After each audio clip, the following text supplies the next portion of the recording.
Was Squid Game 2 better than Squid Game 1? Are you excited, guys? Because I'm excited. I can't wait for you to see this video. Well, let's just get right into it. My name is Angie. If you don't know me, welcome to the channel. I appreciate all of you. So, Squid Game is a show that is, if you didn't see season 1, that is, it was a show where they were recruiting people who had nothing else left to live for. They were kept into a game where they would fight for the grand prize of $4.5 billion, whereby no, when each player left the game, 100 million won will be added to the grand prize. So it begins in season 1, where there's this main character known as Gihan. Gihan has a debt and he is addicted to gambling.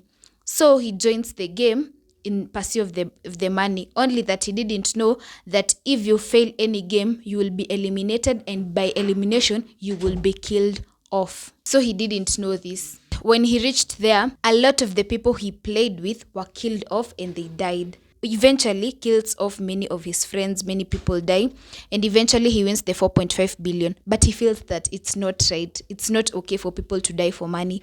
So he decides to come back to season 2 to try and stop the game. And this is where season 2 begins and the main part of this video. So if you like the video so far, subscribe, like the video, share if you can. I appreciate you guys. So let's get right into it. So I've already told you about the main character Gihan. We have another character known as Cho Hyunju. Cho Hyunju is a female who is a transgender who was a male and is now turning into a female. I really loved her character. Oh my goodness, you have no idea. If I could petition for one character to remain in Squid Game, she will be my choice. I really loved the way she acted, and I feel like she just had this aura. She was so kind, because even in the games they were playing, she really helped and played such a big role. The next person I'm going to talk about is Thanos. Thanos is the antagonist and the villain of the show, but for some reason I really liked him. He was so great. He had purple hair, and the thing is, he was such an evil character, but he made the show lively. You know, season 1 was more about the games, but season 2 was more of the relationships between people and the dialogues and the bonds that they had. So watching somebody who was so out of the ordinary, somebody who didn't want to blend in with the others, he did some very crappy things, like he made other people get killed. Like the first kill of the season was literally caused by Thanos. That girl was just shot, and I really enjoyed that during the games he wanted to really participate and get all the money, so he really antagonized the games and he really played a very big role. So I really loved Thanos. We have Kang Deho. Kang Deho, this guy was part of the submarine, and he joined the money because he had a debt, and he worked hand in hand with Jungbae. Jungbae was the main characters known as Gihan's best friend.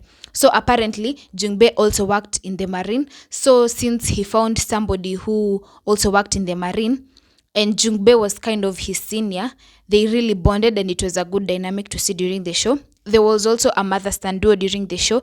These two characters were amazing, actually. Though there's some few betrayals here and there by the son, but it's generally a good show. And we also have a shaman who is there, who acts as a shaman. This lady is she's living like she's predicting things and saying that she knows who's going to die and she knows what's going to happen and things like that. She really causes some chaos, and she was also an interesting character to see. There was this guy who was also an introvert. The introvert was really bullied throughout the show by Thanos and his best friend right here. His best friend was such a bully. I didn't really like him. He bullied the introvert way too much. The introvert had another friend, this lady right here. I don't remember her name. Like it's not easy to remember her name, guys. Like it's not easy. But this girl right here worked hand in hand with the introvert, and they did a really good job, but she was eventually killed off. Then we have a guy known as Lim Yoongi. He was number 333. That guy was also an interesting character. He He was a YouTuber actually who asked people to invest in crypto. And guys, that didn't end up so well considering he was in the game. And he also had a girlfriend who also got pregnant and was in the game to look for money because she also had debts. Then we have a character known as Inho. Inho is aka the front man, who actually, you can't imagine what this guy does. Let me just tell you in the future. There is the front man who watches over all the games that are played. And then there is Junho, the brother of the front man. In the first season, the front man shot the brother, but the brother worked as a police and was trying to get back. So in the first episode, Gihan has the money. He's starting to search for the person who recruited them into the game. The guy will name him Train Man. So the train man used to find people in trains during a specific part of the year, and he will start telling them to compete against him in a game called Dark G. Dark G is where you have two things that look like envelopes, and you hit them, and when you hit one using the other one, when it turns, you win. So he will make people gamble. If you win, you get the money. If you don't, he gives you a slap. That's how he recruited Gihan, and that's how Gihan knew he was going to recruit other people. So he hired people who will go to train stations and look out for the guy. So he's been searching for 2 years, no results. Also, the policeman also has been looking for the brother.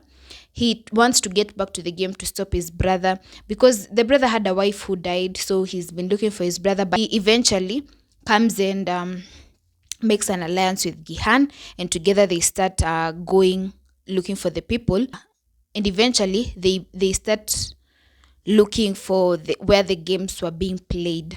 So during the first episode, we see the train man walking around. Like the first game, we see how he recruited other people was where he went to sort of a street, and he found homeless people sleeping there, and he was giving them two options: to take bread to eat or a scratch card where they will scratch and bet and win lottery.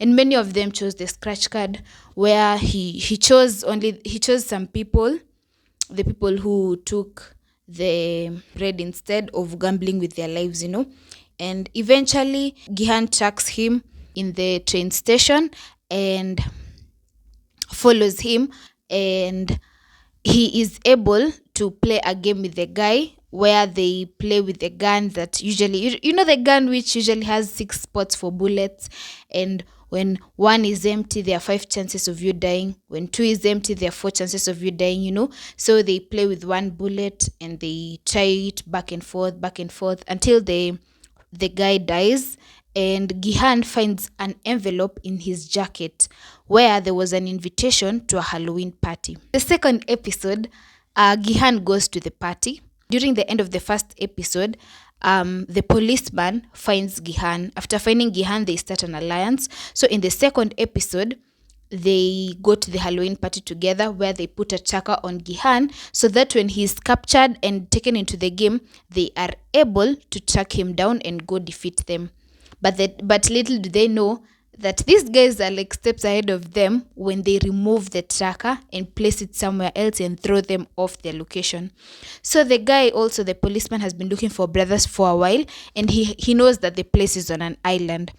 So he's been searching islands for 2 years. So now the places he has to visit are kind of reduced because he had been searching for quite a while, and now he knows where not to go, and the places he needs to go are so much fewer. So the second episode, we have the first game, the game that stole people's hearts. You have no idea. If you haven't watched season 1, I highly recommend. It was amazing.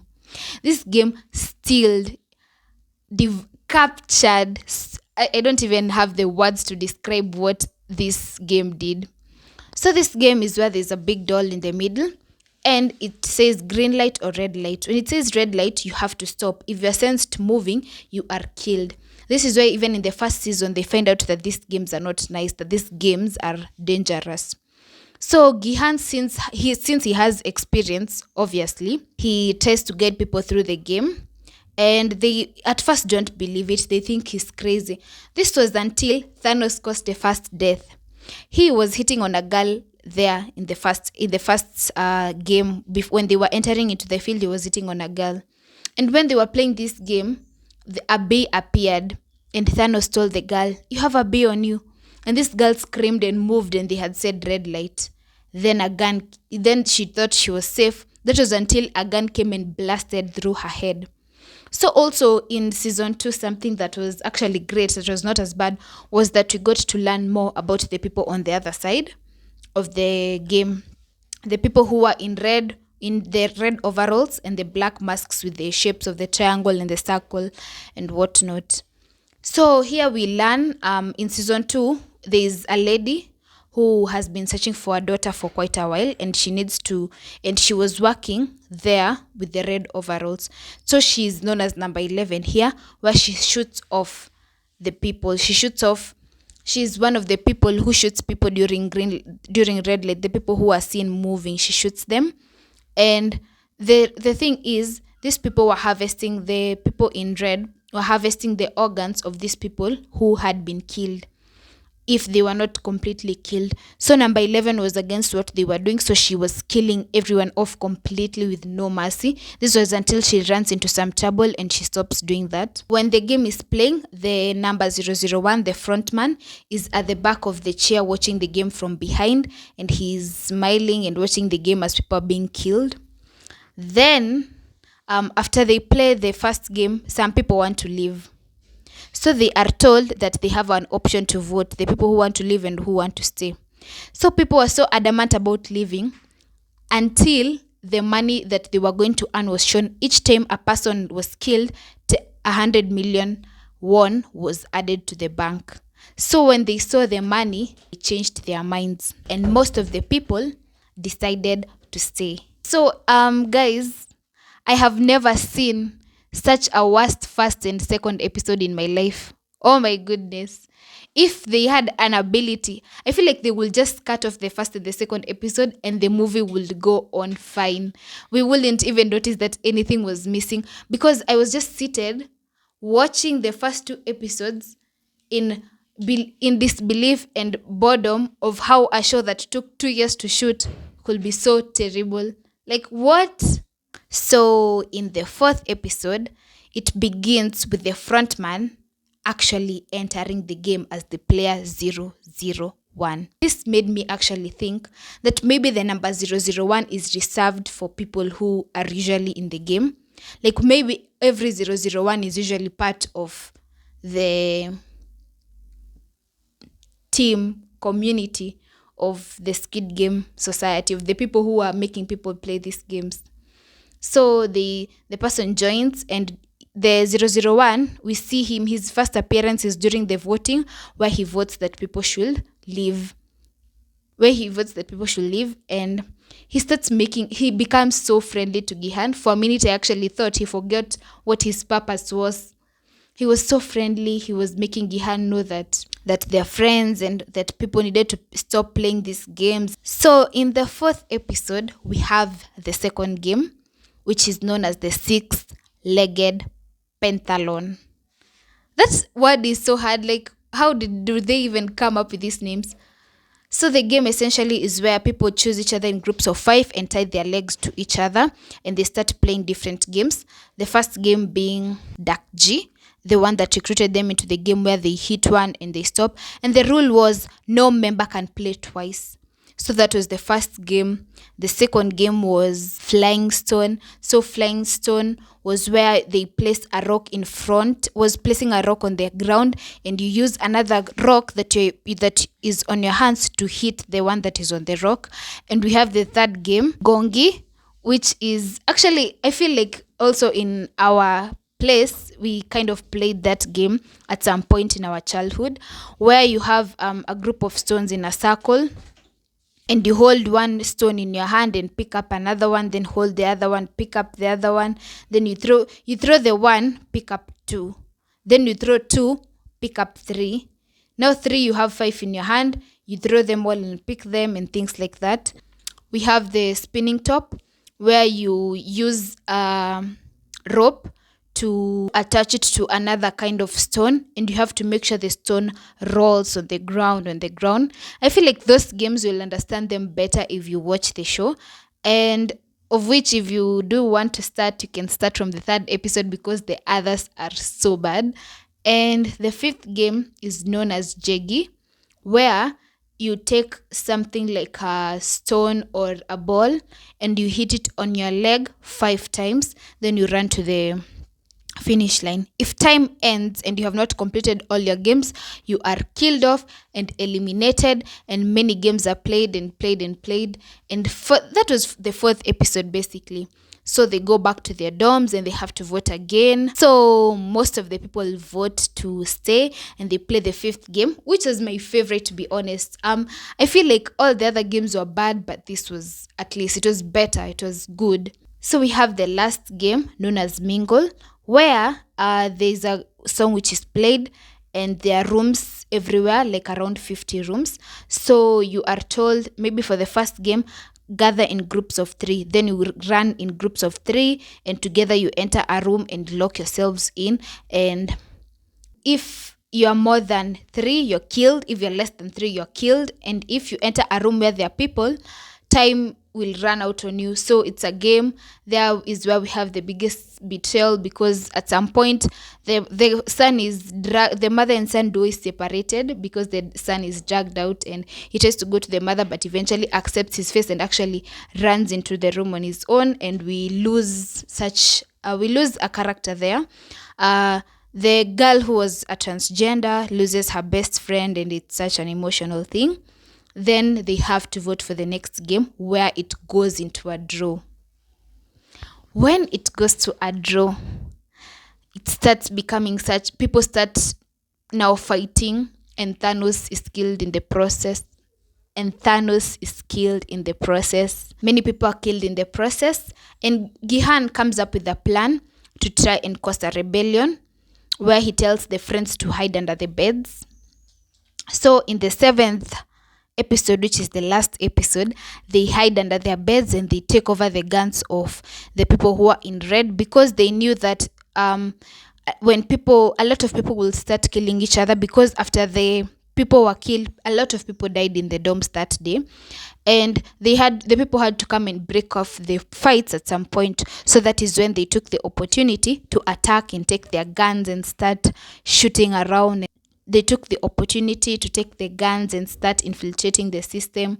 And 001, actually, I actually I can't believe I'm saying this. I actually liked the character. Like, he acted so beautifully. You wouldn't, if I was Gihan, I don't think I would have been able to tell that this was the guy who was in charge of the games, because the mask that he was using, like, you couldn't tell. It was crazy. Guess who was the person who knew to use the gun best? The transgender lady. She was a sergeant apparently before she decided to turn. So she knew how to use the guns. She educated people. And Jungbe died in the process, and then the frontman killed Jungbe and some other people and pretended that he actually died so that Gihan wouldn't catch on to him. And the season ended with him pretending to be dead and them returning to the dorm and the fight being neutralized. So that was the end of the 7th episode, which was mid, to be honest. Like, it wasn't good, but it was okay. It was okay, but they said another season is coming in 2025. So I guess that will be so much better, considering I can't believe they made season 1 so great only for season 2 to flop so much, but it's understandable. Anyway, that was my thought on everything that happened. If you liked the video, comment down below, like the video, and subscribe. I am happy to have all of you here. Bye.